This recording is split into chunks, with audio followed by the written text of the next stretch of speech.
तो आइए फ्रेंड, आज हम लोग समांतर श्रेणी अर्थमेटिक प्रोग्रेशन को डिस्कस करते हैं, जो कि एनसीईआरटी क्लास 10 का है और चैप्टर नंबर 5 है।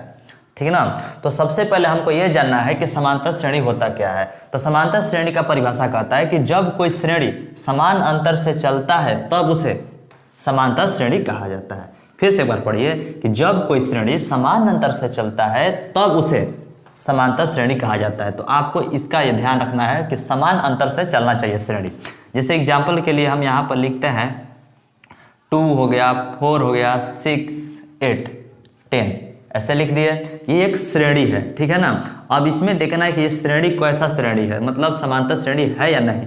तो सबसे पहले आप देखिएगा इन दोनों के बीच डिफरेंस कितना है। तो 4 के बीच में, अगर 4 और 2 के बीच डिफरेंस 2 होता है, और इसमें देखिए 2, इसमें भी 2 मिलेगा आपको, और इसमें भी 2, मतलब 4 में से 2 घटेगा तो 2 मिलेगा। तो आप देख रहे हैं कि बार बार इसका डिफरेंस क्या हो रहा है, 2। अगर और आगे हम लिख दें तो 12 लिखेंगे, और आगे लिख दें तो 14 लिखेंगे। इसी तरह से हमको जितना मन आगे जा सकते हैं। तो जब इस तरह का सवाल दिया है और आपसे पूछे कि समांतर श्रेणी में है या नहीं, तो आपको ये चेक करना है कि जो 2 ठो पद रहता है उनके बीच समान अंतर है या नहीं है। तो अगर समान अंतर चल रहा है तो इसको हम लोग एपी में बोलेंगे, मतलब समांतर श्रेणी में बोलेंगे। ठीक है। उसी प्रकार से मान लीजिए एग्जाम्पल हमारे पास और आ गया, एग्जाम्पल नंबर 2। अगर हमारे पास 10 है, 20 है, और इसी प्रकार से 30 है, 40, डॉट डॉट डॉट देके, मतलब इसी तरह से और जितना मन आपसे पूछ ले और पूछे कि ये समांतर श्रेणी में है या नहीं, तो आप सबसे पहले इसका डिफरेंस चेक कीजिएगा और देखिएगा अंतर समान है कि नहीं। तो देखिए इसका अंतर आपके पास 10 आएगा, इसका भी अंतर आपके पास 10 आएगा, और इसका भी अंतर आपके पास 10 आएगा, और इसका भी अंतर 10 आएगा। तो जब इस तरह से श्रेणी चलता है ना और उसका अंतर सेम होता है तो उसको बोला जाता है एपी, मतलब समांतर श्रेणी।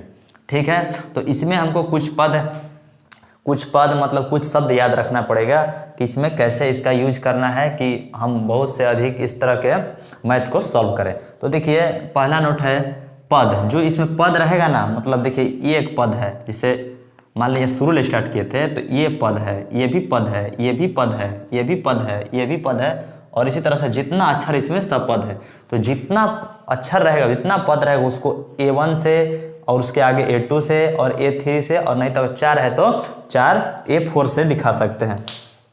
कहने का मतलब है कि मान लीजिए कि अब इसको रफ करते हैं और आपको फिर से समझाते हैं कि करना क्या है।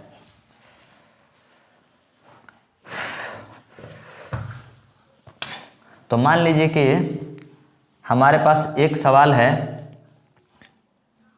2 हो गया, 4 हो गया, और 6 हो गया, और 8 हो गया, और इसमें पूछे कि ये क्या है। तो ये है आपका A1। क्या है? A1 है। और ये क्या है? तो देखिए A1 को हम 2 लिखेंगे, और ये जो है इसको हम लिखेंगे A2। 4 है, और इसको लिखेंगे हम A3, और इसको लिखेंगे हम A4। ठीक है। अब इसी प्रकार से और आगे रहता तो हम उसको लिखते A5। ऐसे भी आप दिखा सकते हैं इनका अक्षर को, और नहीं तो फिर T1, T2, T3 से भी दिखा सकते हैं। अगर इसको और दिखाना हो कि मान लीजिए एस आप नहीं दिखाइएगा तो आप इसको T1 मान सकते हैं। T1, T2 बराबर 4, इस तरह से T2 बराबर 6। ठीक है। तो इस तरह से आप इसको दिखा सकते हैं। तो पहला बात आप समझ गए कि किसको किससे दिखाया जाता है। तो जो पद होता है उसको A1, A2, A3 से दिखाया जाएगा, और नहीं तो फिर T1, T2, T3 से दिखाया जाएगा। अब उसके बाद में समझते हैं कि सर्वांतर ये D क्या है। तो मान लीजिए कि आपके पास इस तरह से कोई सवाल है, 3, 6, 9, 12 और इसी तरह से 15 है, और आपसे पूछा जा रहा है कि इसमें सर्वांतर क्या हो रहा है। तो सर्वांतर, तो देखिए सर्वांतर का एक फार्मूला होता है, आपको याद रखना है। सर्वांतर को तो D से दिखाना है, लेकिन D का एक फार्मूला होता है A2 माइनस A1। ठीक है। ये बहुत ईजी है, बस फार्मूला बना दिया गया है। कैसे? तो देखिए यहाँ पर देखिएगा ध्यान से, तो यहाँ A1 कितना है, तो A1 आपको 3 दिख रहा है, A2 कितना है, तो A2 6 दिख रहा है, और A3 कितना है, तो A3 आपको 9 दिख रहा है।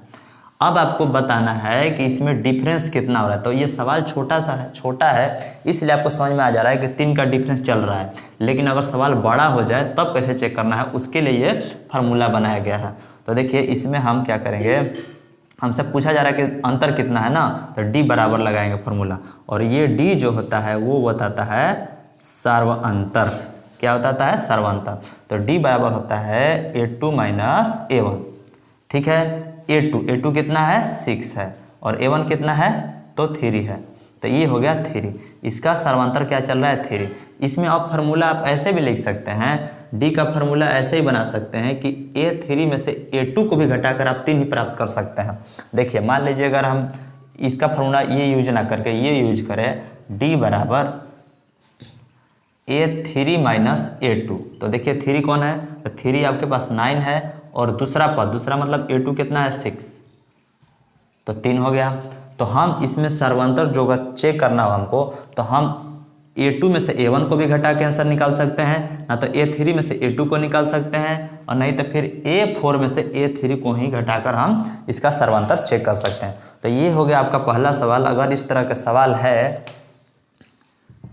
AP में है, ठीक है, AP में है, ये सवाल AP में है, और आपसे पूछे कि इसका सर्वांतर क्या होगा, तो आप ऐसे ही बनाइएगा, A1 बराबर 3, A2 बराबर 6, A3 बराबर 9, और सर्वांतर अगर ज्ञात करना है, D ज्ञात करना है, तो यही फार्मूला लगा लीजिएगा, ये चाहिए। ठीक है, सर्वांतर आ गया 3, तो यहाँ लिख दिया जाता सर्वांतर बराबर 3।